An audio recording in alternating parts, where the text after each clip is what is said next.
If you're here and you're already a fan of the Stories with Traction podcast with Matt ZAUN, we have got a treat for you today. So I'm Claire Davis. I'm the CEO and founder of Traction Resume, and we help careerists tell their stories on paper so they can lead the careers that fulfill them.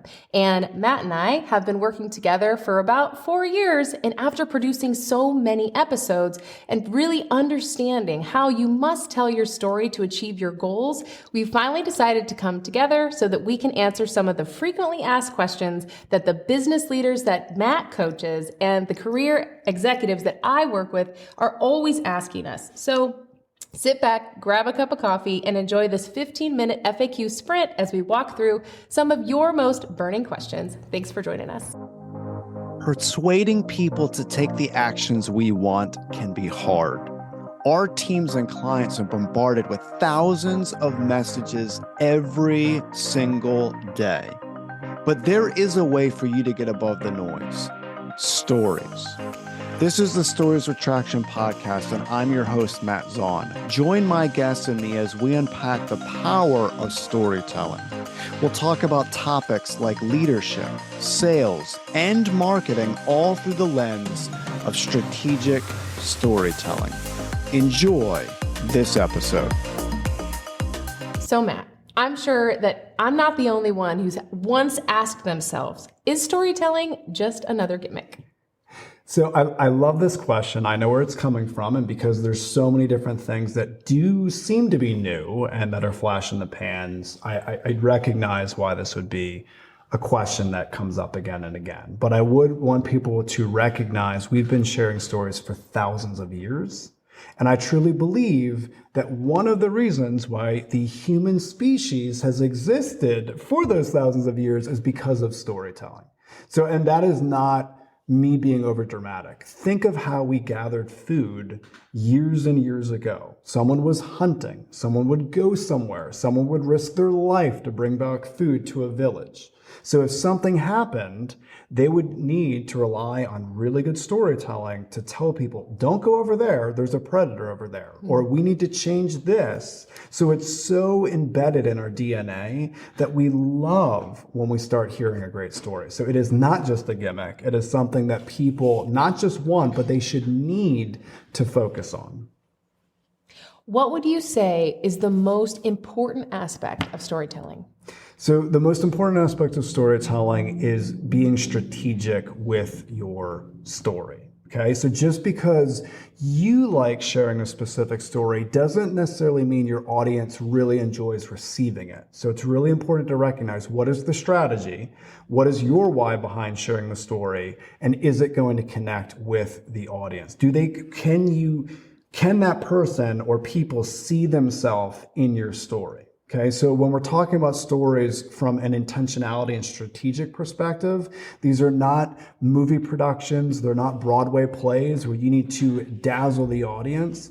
They are taking your audience on a very brief journey and focusing on ordinary world, new reality with a specific hero inserted. Okay, so you're heaping praise on that specific hero. That is the one that needs to relate to your audience. Okay, so that hero, if it's relatable, they're going to see themselves in your story.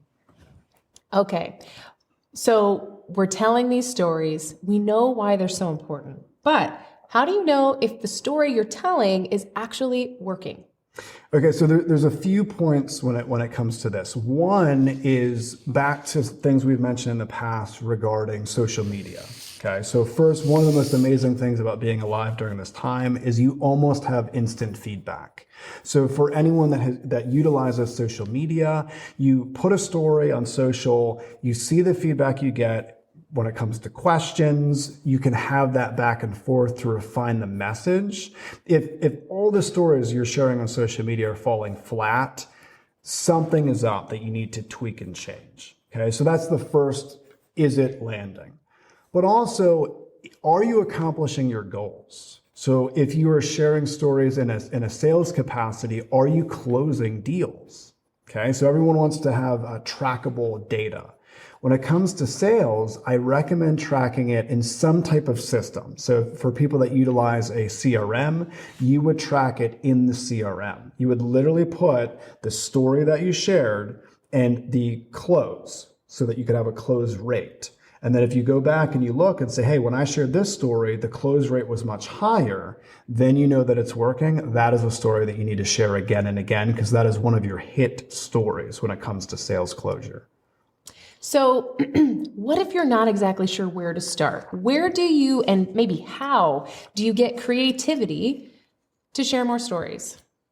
So creativity, it really taps into almost a silly part of us. And I think it's really important to recognize that the start of a story, like the very, very beginning, is not the refined product that you're going to have at the end when you are utilizing it to close sales, connect with your staff, marketing channels. And I think that's really important to recognize that the story is not going to be masterful in the beginning. Okay. So when it comes to creativity, I always recommend people go through an exercise that I learned in improv comedy. Okay. So the exercise, and anyone who knows anything about improv is going to recognize that it's called yes and. Okay. And yes and is very simple, where someone throws out a ridiculous idea and the next person says yes and then they add to it. And they go back and forth, utilizing yes and expanding. Then there's the flip side, which is yes, but. Okay, so yes, but is someone throws out a very realistic scenario, and the person on the other side is as critical as they possibly can be. They literally destroy the idea, and they go back and forth, yes, but, and they come up with every objection.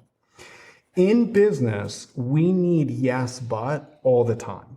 Like, I'm not taking away from that. We need to have numerous hats, and often we're asking yes, but.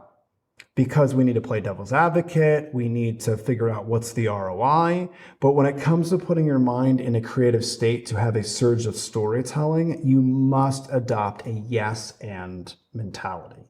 Yes and is creative, that yes but piece is critical. You have to get to the point where you ask yourself, if this is true, what else is true? Okay, so for an example, you give great customer service. Okay, I'm not saying you, Claire, but anyone listening, if they're like to think we give great customer service, right? But for anyone listening, you give awesome customer service. But for anyone listening, I want them to insert themselves in this scenario, right? So if you have an organization and you give great customer service, then you need to ask yourself, if that's true, what else is true? So if that's true, you have team members that understand how to deliver great customer service. And if that's true, you either know how to hire in top talent or you know how to properly train people in order to connect with your customer base. And if that's true, maybe somewhere along the line, you didn't hire good people. You said, there's no way we're doing that over again. We're going to put systems in place to make sure we are hiring the best people possible. And if that's true, so basically you're taking one idea and you're peeling layer after layer after layer. And this is so important because this is the draft phase. In the draft phase of the story, you are maximizing your creativity. That's why I always recommend people go ballistic with this. They go silly with this because you're going to take topics and you're going to rattle off as much as you possibly can, because it's much better to have a surplus of topics versus a deficit. I'd much rather have a problem of a surplus. So that is how you tap into creativity. So speaking of surplus, how do you properly document your stories? So you're not just gathering stories, which of course are important, and then losing track of them. But how do you actually document them so that you can meaningfully use them and categorize them for later? Okay, so I'm going to answer the question, me personally, but also for everyone, that they don't need to do it this way. Okay, so for me personally, I'm an Apple guy through and through. I love Apple products, so I utilize Apple Notes. So all my products are Apple, and then what I would do is I will attach certain team members to different documents depending on what the role is. Okay, that's what I do. If you're listening to this and you hate Apple, clearly you're not going to utilize Apple Notes. You might utilize your CRM. You might utilize OneNote. You might utilize Google Docs. Otter has a phenomenal app. It's a phenomenal application. It's a transcription app where you can speak into it. It transcribes, and there's a lot of transcription apps out there, but this tags very well. So I always recommend something like an Otter or Google Notes or Apple, whatever works for you. I don't advocate for radical change when it comes to documentation because it has to work for you and or your team.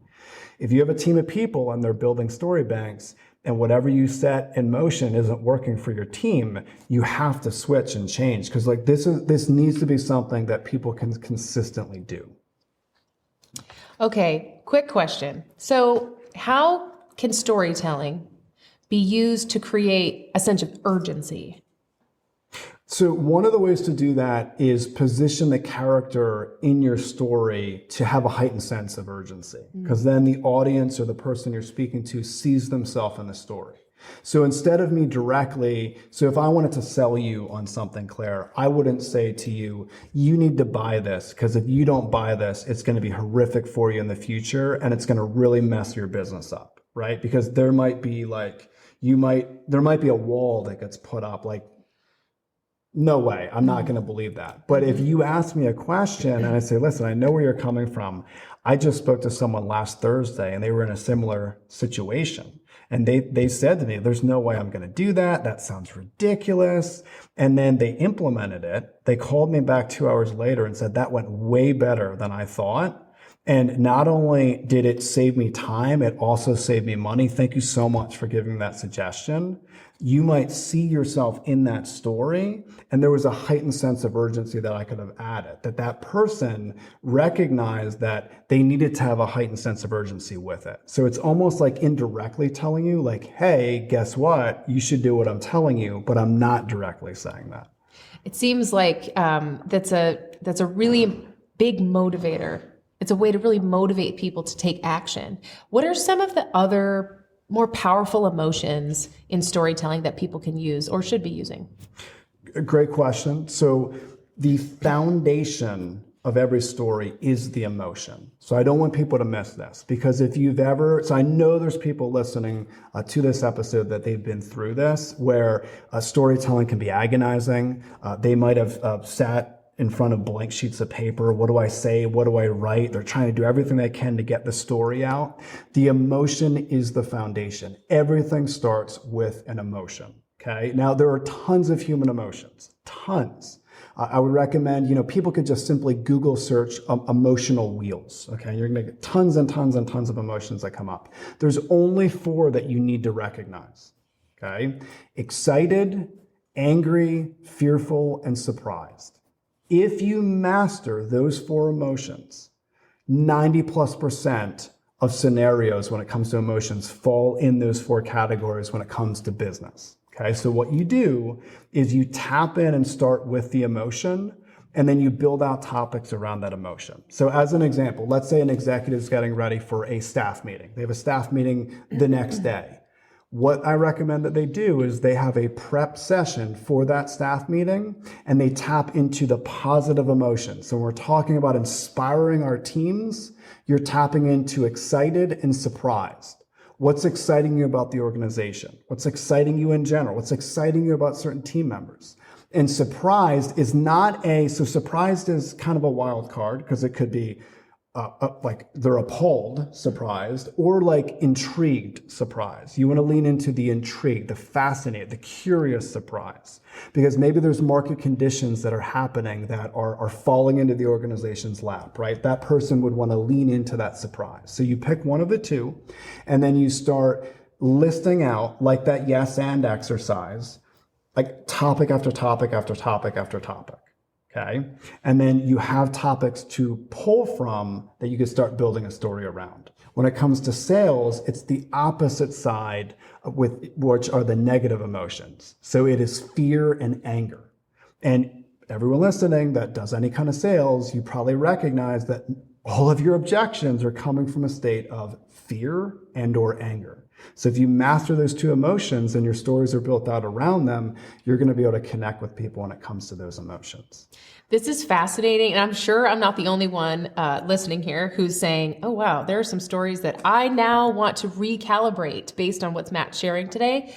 The next question I wanted to ask you was how Do you use heroes versus villains in storytelling? But since this is a 15-minute FAQ sprint, we'll have to wait until the next episode. Thanks for joining us.